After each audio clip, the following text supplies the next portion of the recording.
Wait, whoa, hey, slow down. You're going too fast, dude. That's not how you do it. That's what she said, IKEA. Dude, cool it and just play the text, alright? Come on, I got a show to do here. Alright, if you're watching this video, then congratulations, you are about to get a lot better at Fortnite, probably. So welcome.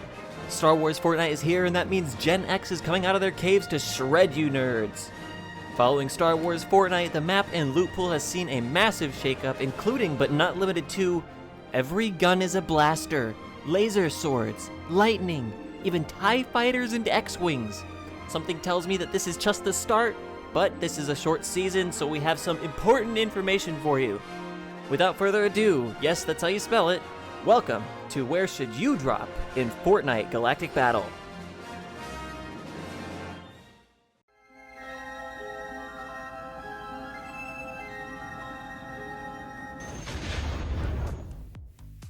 Oh, hello there. Heard you need intel. Don't know where to drop? I'll sort you out. So how this is gonna work is I'm going to discuss everything that every location has to offer off of the drop.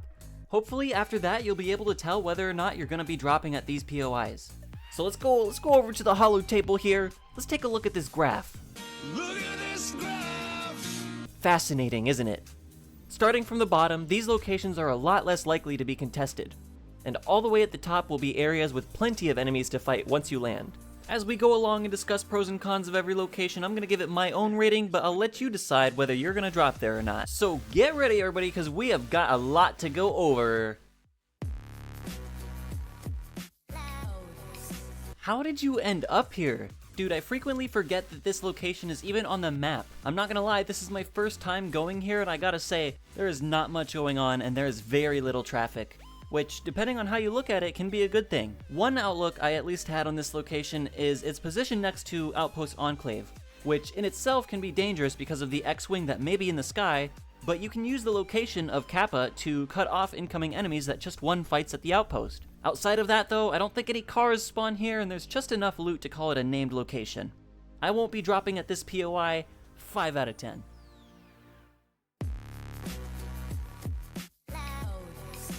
Why did you end up here? I had to really go out of my way to get here, and I was, of course, rather disappointed. Shining Span does not have much to offer outside of a few chests and the occasional car spawn. The only redeeming quality I see in this location is its proximity to Seaport City. You can get over there pretty quickly after getting situated at Shining, but at the end of the day, this place is just a bridge, and the bridge don't got much on it, man.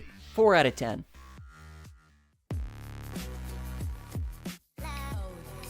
This place is a ghost town. I mean, I see maybe 1 or 2 bots if I somehow end up dropping here. Shiny has nothing to offer outside of these chests. There's nothing else I could really say about it, and I'm not sure why you'd drop here unless you're just shaking in your boots during a cash cup.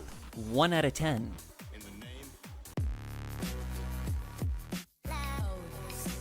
This place is pretty lame, I'm not gonna lie. The only traffic it gets is from bots, and rightfully so, as there are so many better locations to consider in this Star Wars season. The forest in Magic Mosses features a couple houses, some sprites, and that's really it. There is a hidden vault in the area, but many other locations that offer a vault also have other advantages like cars and geographic position. The forest ain't got much going for it, but there is that thing. It's getting a 4 out of 10 from me.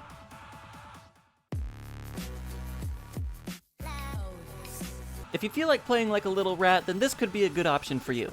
Canyon Crossing's proximity to Vader's POI offers a great position for you to take out any Vader survivors and maybe even steal a TIE fighter.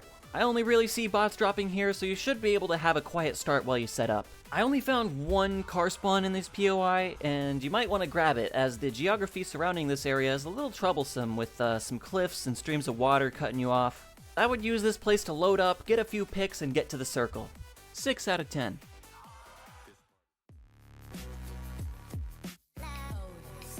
I feel like the sole purpose of this location right now is to act as a nearby point of contest for the Resistance base. There are no vehicles, no NPCs, there's no real incentive to land here. As a result, I don't see a lot of competition choosing to drop here. Like Magic Mosses, there is a hidden vault, but I have to reiterate, the only thing you're gonna get out of these hidden vaults this season is the same loot as any other chest. It's a cute place, but that's really it. You can consider Flooded if you're scared to go to the Resistance base? Oh, scared? It's like 4 out of 10, you know.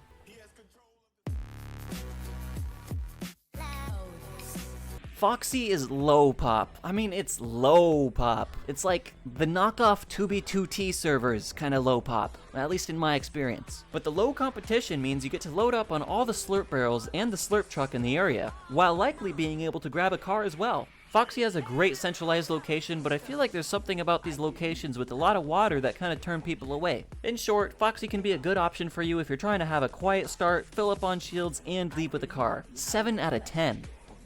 But maybe you don't want a quiet start. Maybe you're ready for some more populated areas. Let's get into our mid-population tier. Right now, I feel like Masked is another one of those laying low POIs. Ones that are kinda close to a Star Wars POI, so you can use it to pick off any survivors. Masked Meadows is closest to Outpost Enclave, but still a little ways away. Here you'll find Wookiee Team Leader, who isn't offering much, but there is another hidden vault here. Masked is big enough to guarantee you'll get a loadout that you're happy with, full shields, and a new Lamborghini here. As we move into these higher population areas, you'll find that the bigger POIs tend to attract the most people. Masked is a great option for those who want a good fight or two and to come out of it with a car and a great loadout. 8 out of 10. Hands down, the best drop spot consistently since its addition. Quote me on that, argue with me about it, I don't care. Maybe a little less so for this season since the train doesn't spawn here every time, but it's still a great place to start your match.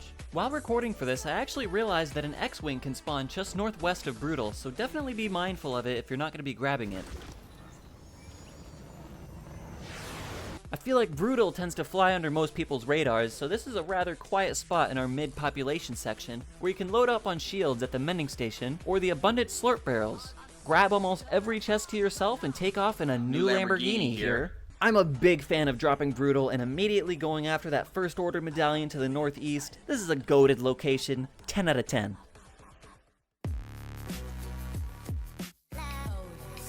It's actually kinda underrated. There are not too many people for you to fight here, and you could come out with a good loadout in a car, which is just what I look for in a POI at this point. Remember, however, that the First Order base is just to the northeast of this location, so you can, again, use this area to pick off some survivors and get that medallion. In my experience, getting medallions has played an important role in getting wins, so using Pump Power's location to your advantage may be a great option for you.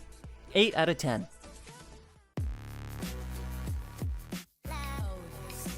The train has been a great drop option just about every season that it's been active, and every season, the same group of high IQ individuals are hitting it up for that sweet loot. You used to get the golden hollow twister out of the train, but for Star Wars month, you could say hello to the golden A280, along with enough shields to get you full. The A280 in its gold rarity is a solid medium range option, and I've been pairing it with any shotgun and Phasma's F11.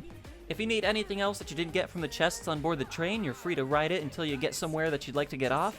I like to take it until I find my closest fight or a car. In conclusion, the train attracts a small crowd, but I feel like it's a more skillful crowd. 8 out of 10.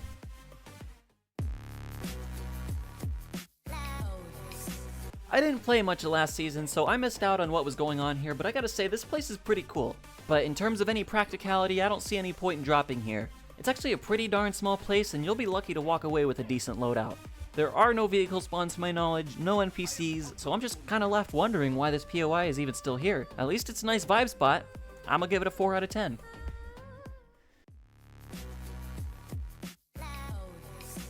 This is how I envision myself. Just a chill furry. But in all seriousness, Lone Wolf is kind of a good location to me, but its position relative to other locations is just what turns me around. Its closest Star Wars POI is the Resistance base, so that kind of leaves a lot to be desired on the geographic position. In Lone Wolf Lair, you'll find the home of just a chill furry, some chests, some cars outside, and that's really it. Cool place, should be on MTV Cribs, but I'm hitting it with a 6 out of 10. It's raining. In Crime City, you will not go without anything you need, but there are a fair amount of people still landing here that you'll need to dispatch. Crime City is home to plenty of buildings for you to loot chests from, grab your new Lamborghini here, and take off for a good match. Just be aware of all the little corners and garages that someone may catch you off guard from. Good location, 8 out of 10. Hey, that's pretty good. Since its addition, I've been a big fan of Seaport City. With its abundant buildings, towers, and garages, you've got everything you need here. The train track also runs through it, allowing you to hitch a ride or loot it when it's around. The mending machine right next to the tracks can also be a great way to guarantee you start your game with full shields. One of the best qualities I find in Seaport is its abundance of transportation, whether it be its multiple car spawns, or trampolines to the south end for a quick getaway. It's a higher population area, but due to its large size and verticality, it's rather easy to pick your fights here. I'm gonna give it a 9 out of 10. That's enough of our high population areas. Let's get into our super high population, our downtown Bangladeshes, our canes at 3 a.m. areas. I've been in line for 30 minutes! This is by far my favorite of the new Star Wars locations, at least in terms of practicality. The only trouble is, with these highly populated areas, you gotta be on your toes to come out on top. But let's talk about this place. Each of these Star Wars locations are right on the corners of the map, which I find is a good geological advantage in the early game.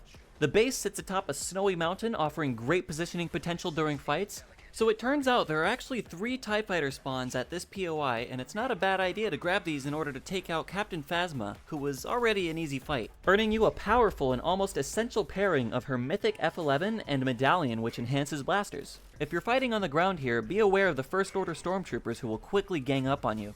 In short, First Order base will test you with its high population of players, but those who come out on top of the first fights in the lobby will find themselves set up rather handsomely for the rest of the match. 10 out of 10.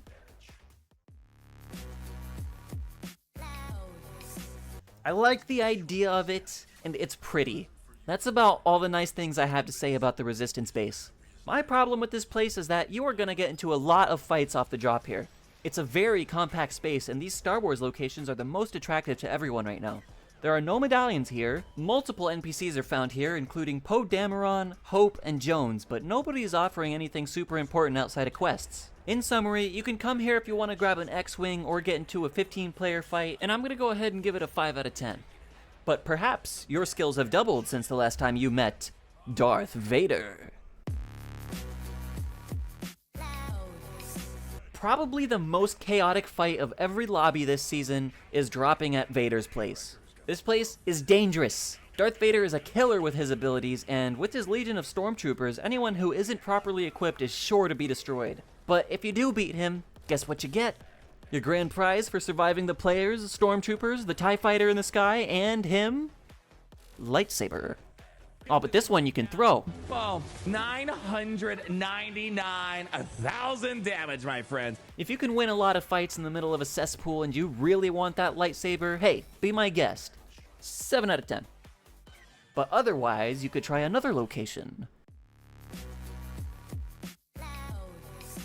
Like Resistance Base, I find the incentive to choose this Star Wars POI over the others is rather lackluster. It's wide enough to offer you a good loadout and pick your fights, but aside from the X-Wing here, there's not much that this POI has to offer. I feel like there is more to come later in this season, probably in the Mandalorian Uprising phase, so for now, just enjoy the X-Wing that's docked here. I'm gonna give it 7 out of 10. Well, there you have it, Trooper. I hope you got the intel that you desired. Remember that this season is likely to change vastly going forward. Just count on the fundamentals that I taught you here. Best of luck, Trooper. Thanks for watching, and long live the Empire. I wonder who that could be. Are you IKEA? We have a warrant for your arrest. Says you're too good at Fortnite. Yeah, you got me. Draw!